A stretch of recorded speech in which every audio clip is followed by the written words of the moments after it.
attention to the NPP, where grassroots leadership and leaders in the Volta region have officially thrown their support behind Bryan Acheampong as the party's next presidential candidate. At a press conference in Hope, polling station executives, constituency officers and coordinators praised Bryan Acheampong as a result-oriented leader with a strong track record of commitment to the party's grassroots. They are urging the national leadership to give greater weight to the voices of the party's base in determining the NPP's future direction. So I will support the institution with a lot of computers.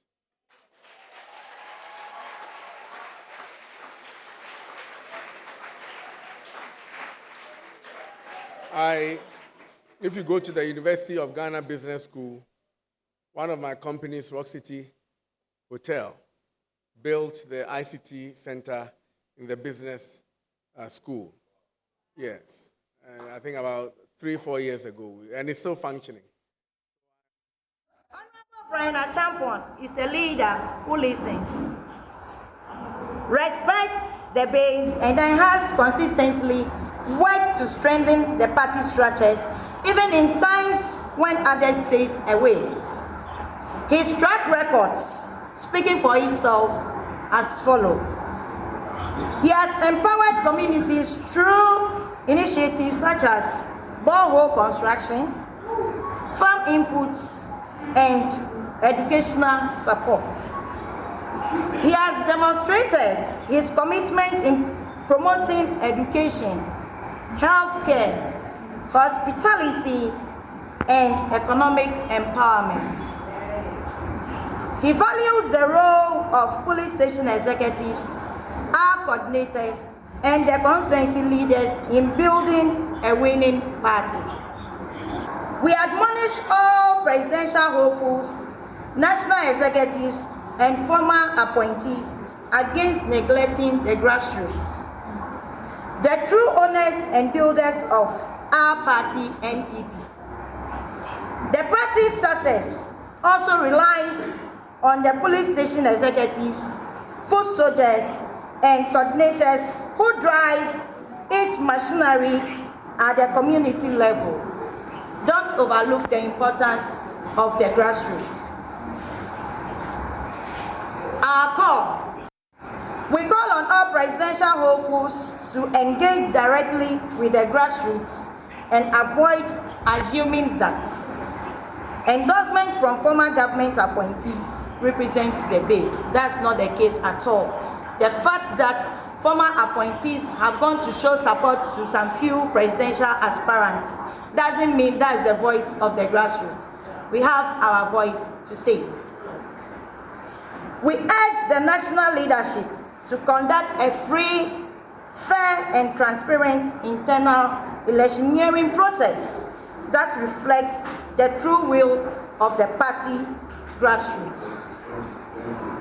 We appeal to all stakeholders to put party unity and grassroots empowerment above all personal ambitions.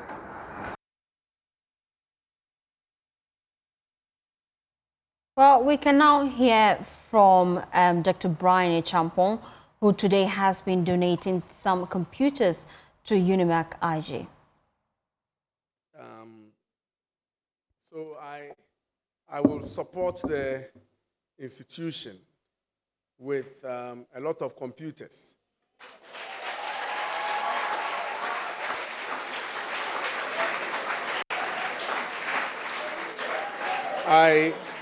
If you go to the University of Ghana Business School, one of my companies, Rock City Hotel, built the ICT center in the business school.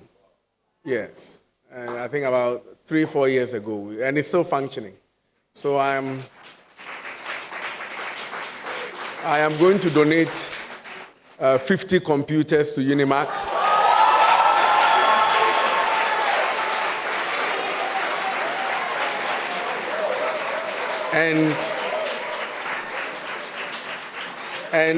And some AI tools.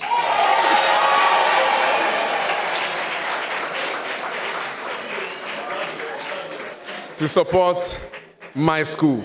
We need to now get Ghanaians to develop AI-related tools for our consumption. And when it is developed by Ghanaians, get Ghanaians to support it. And that is where we are. So we are pretty much at the early stages of it. The second one is, how do you use AI to combat misinformation? I think it's the easiest question to answer. Just spend time searching the question online. Most of the time, you will get the right information from verifiable sources.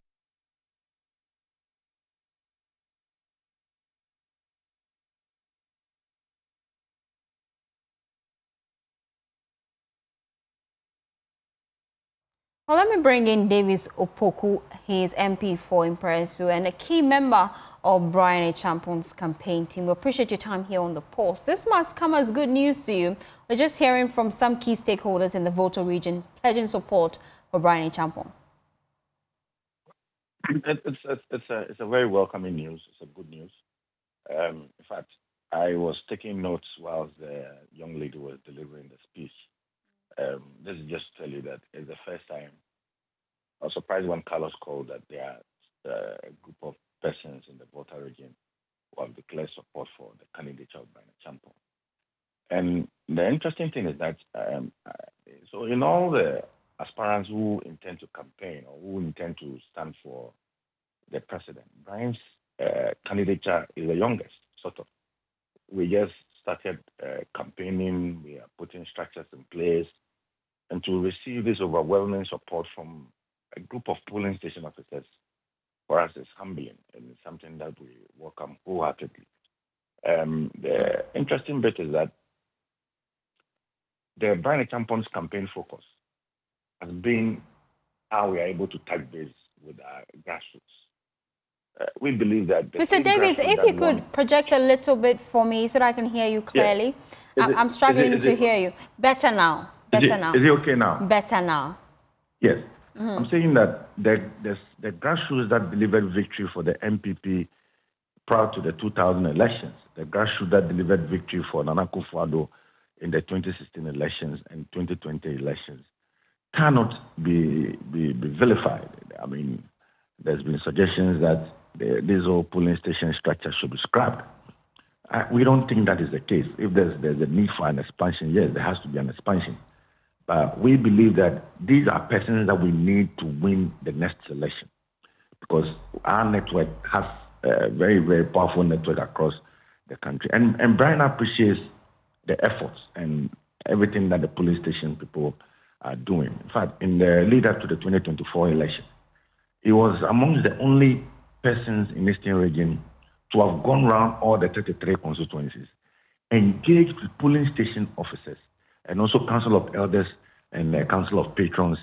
And it's gratifying that even polling station officers who are not in the Eastern region have seen what he did for them and are today yearning to pay him back by voting him massively. So the lady has said it all. We welcome it, and I'm happy that the campaign is taking shape, and I'm happy that the grassroots of the party know what they want, and they know that it is Bryan Acheampong who can lead the NPP to deliver an emphatic victory in the 2028 general elections.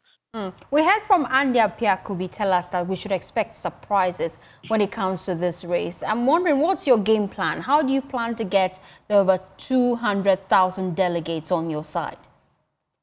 I'm sure our competitors are listening, so having the, I mean... So you won't give out the hints yet? Yes, but we intend to touch base not once. We are going to touch base with every delegate of the NPP. I mean, we are looking at the proposals that have come. We are looking at approximately 300,000 delegates across the country. And Bryan is ready and willing to touch base with all of them, to tell them what he can do, and that it's not about he, Bryan, or Dr. Bawumia, or Kennedy Acheampong, or whoever, but it's about the NPP winning political power to better the lives of the ordinary Ghanaians. And so we need to look at what has happened in the past, the data as we have it in the 2024 elections, and check. I mean, just like President Kufuor's campaign is a show sitting, we will be checking each candidate and we'll be checking the boxes to see who fits the points for to win us political power. And that is the message. We are not going to engage in any politics of insults. Our message is very straightforward.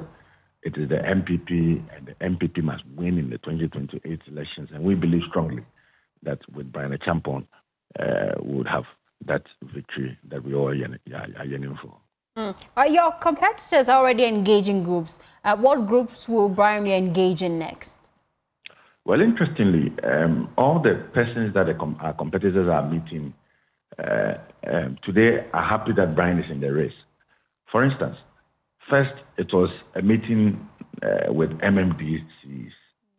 It is Bryan Acheampong who first invited MMDCs to meet with him in Nkwetiakwa. Invited them.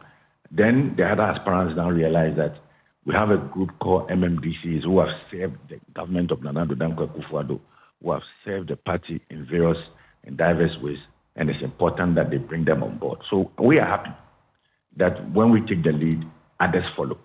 And we are also happy that persons who need that recognition in the party, MMDCs, polling station executives, party communicators, are now being recognized as major stakeholders in the forward movement or in the victory plan of the MPP. And we are going to do that. We need everybody on board. I mean, both former executives of the party and present executive. We need everybody to execute a proper campaign in the lead up to the 2028 elections. And so, if it would take Bryan Acheampong to remind all the other aspirants that we have certain special groups in the party that ought to be invited, we will do that. So we have met with MMDCs. We're going to meet with former parliamentary candidates this weekend. For one or two reasons, we've called it off.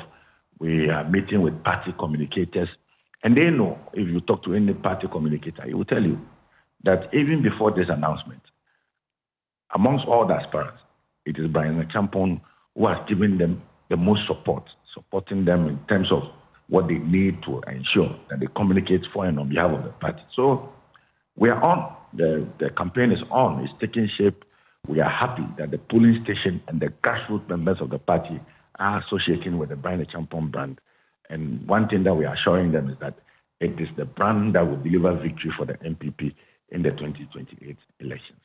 We appreciate your time, Mr. Davis Ansah-Opoku, who is MP for Impresso and a key member of Bryan Acheampong's campaign team. Well, away from politics, from July 1, 2025, a 15% value-added tax will be applied to non-life insurance premiums following the enforcement of the Value-Added Tax Amendment Act 2023, Act 1107. The new policy affects a wide range of general insurance products such as property, health, travel, and business interruption insurance, which offers protection against risk and other death or permanent disabilities.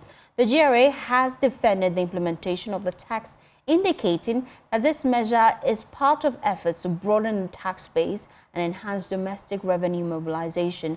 David Latte is Chief Revenue Officer of GRA. Why now contains several reasons. However, the basic consideration is we having to realize the current situations on the ground. From 2023, there was a need to improve or increase the tax, embody the tax base, improve the tax equity and neutrality, and also mobilize additional revenue to fund public services and infrastructure. So in that vein, there was a need to introduce the tax that have been on the drawing board or that have been in our tax law since 2013. Like I said, equity and fairness in the tax system. This is very, very important. VAT is a consumption tax, and its application across sectors ensures that no industry is unjustifiably privileged or disadvantaged. And other service sectors, such as banking, telecom, and hospitality, are already subject to VAT in certain circumstances.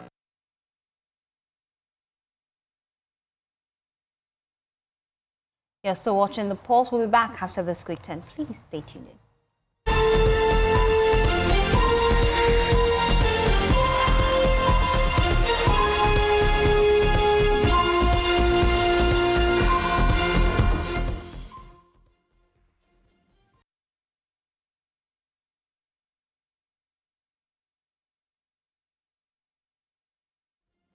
Thank you for staying with us here on The Pulse. To other stories now, the embattled Chief Justice Gertrude Tokonam has now turned to the High Court to halt the process probing her, which could lead to her removal from office. Describing the proceedings against her as deeply flawed and unconstitutional, the suspended Chief Justice says she's left with no choice but to fight back, both in court and in public. Michael Ashali has more in the following report. The Chief Justice Gertrude Tokonam is once again fighting processes to remove her, this time not just in the court, but before the cameras too, outlining 4 key reasons for breaking her silence this novel way. Every step of the removal process being undertaken against me is being done in a manner that breaks every rule on how justice is delivered in our country. And this is why I find the need to draw the nation's attention to the serious violations of the Constitution and law in the process, and the danger it holds for the development of the nation's democracy. Her message was strong and direct. She will not resign, describing the proceedings to remove her from office as unconstitutional, unlawful, and dangerous for Ghana's democracy. If I resign under these circumstances, I will be saying that this flawed, unknown, and opaque process is acceptable. It is not. This is the first time in Ghana's history that a sitting Chief Justice faces removal through such a process. Justice Tokonam called it historic but deeply flawed, and warned of the lasting damage it could cause to judicial independence. It's historic. In all of Ghana's 68-year history as an independent republic, there has never been a hearing for the removal of the Chief Justice. One would therefore have hoped that if such a process becomes necessary, it would provide good guidance and precedent for nation building. Unfortunately, every step of the removal process being undertaken against me is being done in a manner that breaks every rule on how justice is delivered in our country. The suspended Chief Justice says the choice of Edu Lodge, cordoned off and heavily guarded, is psychological intimidation. I was also living with him at the time he was abducted and murdered. Was Edu Lodge chosen for my inquiry to make me feel insecure? I think so. And I continue to hold the view that there's no reason why a judicial hearing is being conducted behind the high walls of Edu Lodge. She also challenged the 3 petitions that triggered her suspension, calling them misleading, misinformed, and in some cases, outright false. And so I knew that it was necessary that the issues being thrown around as petitions against me needed to get into the public space. I swore to a supplementary affidavit alerting the Supreme Court also of human rights violations that I had started encountering when I went to the Article 146 hearings.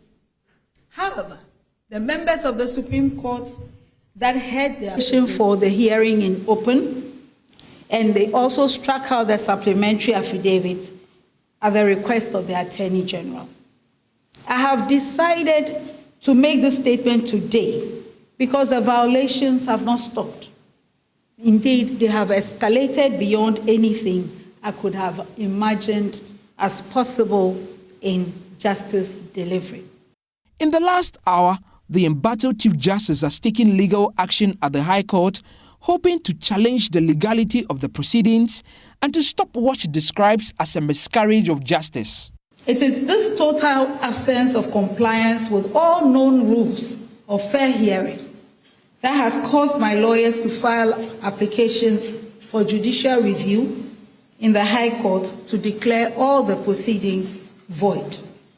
Because the clear danger is that through this flagrant violation of CI 47 and the darkness of the current proceedings being held in camera behind the walls of Edu Lodge, my lawyers and I can come to the end of the proceedings. The evidence will show that every one of those allegations in the petitions that were given to me on 27th March is unfounded and untrue. Justice Gertrude Tokono insists that she's innocent in the face of all the allegations that have been made against her. She insists that staying to fight is not a battle for her alone, but if she wins for the entire judicial system. For Joy News, Michael Ashale. But government has denied some of the allegations of political persecution. Here's spokesperson Felix Kwachiofosu.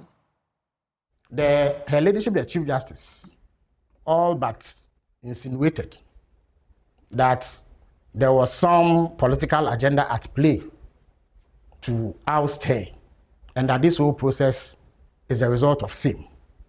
Let me place on record, without fear of contradiction, and let me be clear that no such political agenda exists. His Excellency the President took an oath to which he was incidentally sworn by Her Ladyship the Chief Justice herself. And in that oath, he swore to abide by the 1992 Constitution. He is enjoined to act a particular way when he receives petitions of the sort that he has received. And that is all that His Excellency has done. He has had no choice in the matter. The President cannot say that he has a view about how things should be done, and therefore, if petitions have come, he will fail to act. If he did that, he himself would be in breach of the Constitution, and therefore, he has been enjoined to act as any responsible leader or President of the Republic of Ghana would be required to do, as stipulated by the 1992 Constitution. The fourth point is also that we cannot have a sacred cow mentality in the way that we handle state affairs. Every single public official, from the President to the Speaker, to the Chief Justice, to Supreme Court judges, to ministers, to all public office holders, are bound by the provisions of Ghanaian law. Indeed, it was the former Australian Prime Minister, Kevin Rudd, who once said that when you join the game, you play by the rules. So no public official is allowed to raise him or herself above the laws of Ghana